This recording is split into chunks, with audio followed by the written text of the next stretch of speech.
This one actually has me emotional.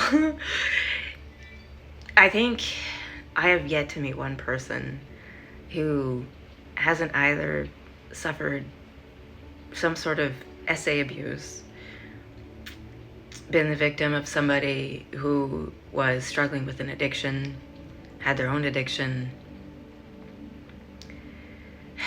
felt unlovable. I think everyone in this world feels unlovable until they learn to love themselves. When we're really little, we're born naturally loving everything. And then through experiences and watching our parents, siblings, family members, we learn to judge and criticize ourselves, compare ourselves, and stop loving ourselves. You know, they did this test.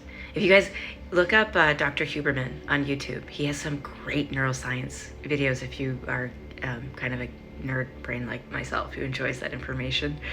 But he was talking about an experiment they did with rats, and how when a rat is isolated and alone with no stimulation, no activities, nothing to keep it entertained, no family, community, if you gave it the choice between water laced with cocaine and water, it always picked the cocaine.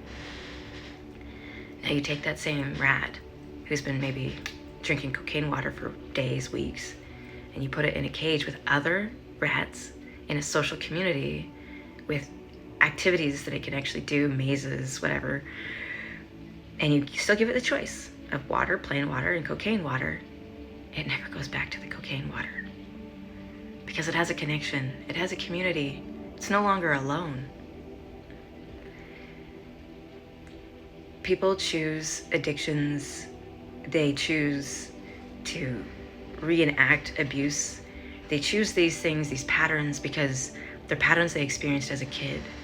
And often the reason why, the scariest reason why we don't want to acknowledge how harmful these patterns are is because then we have to acknowledge that the people we love the most, the people that were supposed to keep us safe, that were supposed to protect us, didn't. They chose to do these patterns as well. Some of them maybe are stuck and can't be held accountable, possibly due to mental illness or cognitive ability. But most people, especially if you're an adult, and I can say this because I was abusive to my children before I went and got help. If you can see what you're doing is hurting your child, if you're sending your child alone to cry in their room at a very young age, don't you want to do better? I'm not a perfect parent. I mess up daily. I think we all do. I think that's, how we grow. We acknowledge that we make mistakes and we try to do better. But a lot of you out there are afraid to face yourself. And I'm not going to tell you it's easy, especially as a mother.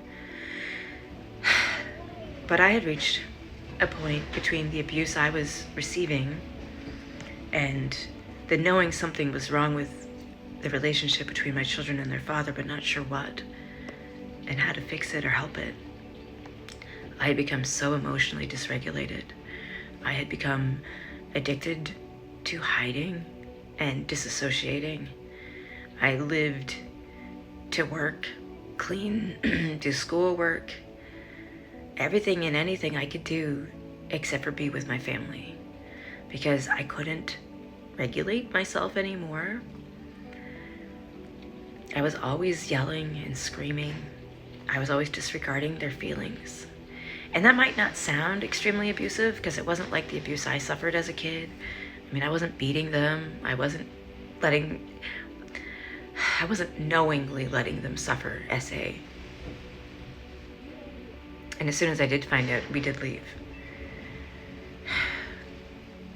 But if you think that the guilt and the shame wasn't something I still work through on a daily basis, you'd be wrong. But as much as it hurts to face myself, my mistakes, it's also great because I can acknowledge the places where I didn't know better. I didn't do better because I didn't know. I didn't know how. I didn't even know it was possible. Could you imagine? I didn't know I could do better. I didn't believe in myself. I bet you can relate to that. A lot of you probably. We can believe that we're good at a job. We can believe that we can accomplish a physical activity that we've practiced at. But when it comes to life, believing we can be good people, kind, act with justice and heart and love in our heart, we really struggle to believe that. Society, the system, this Western patriarchal world that we live in wants you to grow up thinking that you are innately a bad person, right? From the time we're little, think about the stories we're told. You were born selfish. We have to teach you how to think of others. You were born selfish. You have to learn how to be humble. You're born. All of these things that they've given bad names to, made the names, labels that have bad context, right? Bad meanings, negative meanings, harmful meanings, make us avoid seeking things that will actually help us grow and become confident as a person and learn to love ourselves. Humility, literally in the dictionary, look it up, is a person undervaluing themselves. Undervaluing, meaning they are worth more, but they're deliberately choosing to be less for someone else.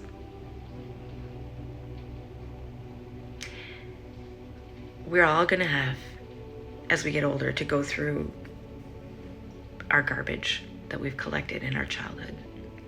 None of us are going to come out free of baggage. How we handle the baggage, though, is what counts. Whether it's a relationship with an intimate partner, whether you're a parent and it's your child, or a brother or sister, maybe a mother or father, depending on where you're at and who they are. No judgments, okay?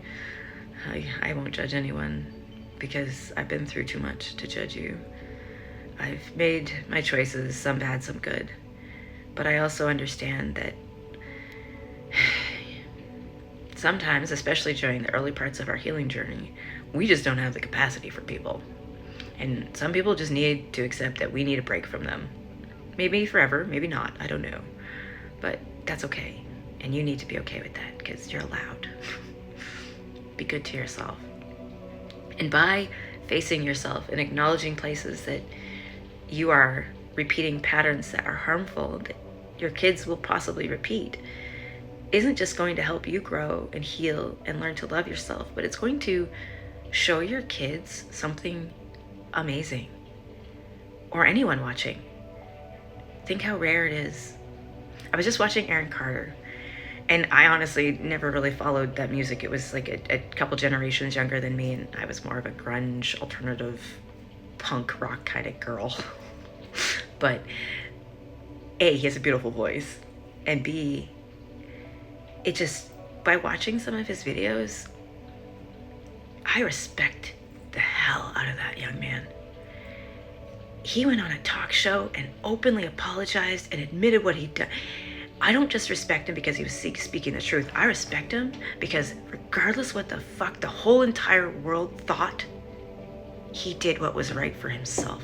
He made the right choice. He owned his shit, and he started walking a path that, had he been here today, probably would have changed him entirely as a human and made him a role model worth celebrating globally in a way that we haven't seen in a long time. We need more people like that, and we need them to survive. We need to support each other, right? No more criticism, no more judgment. Just support. We're all fucked up. If you're not, well, do I got news for you? Anyways, I hope you guys are having a great day. And I hope this inspires you to have courage and faith to face yourself. Because you're a lot more amazing than you know. I promise you. I hope you're having a great day. I love you. Okay, bye.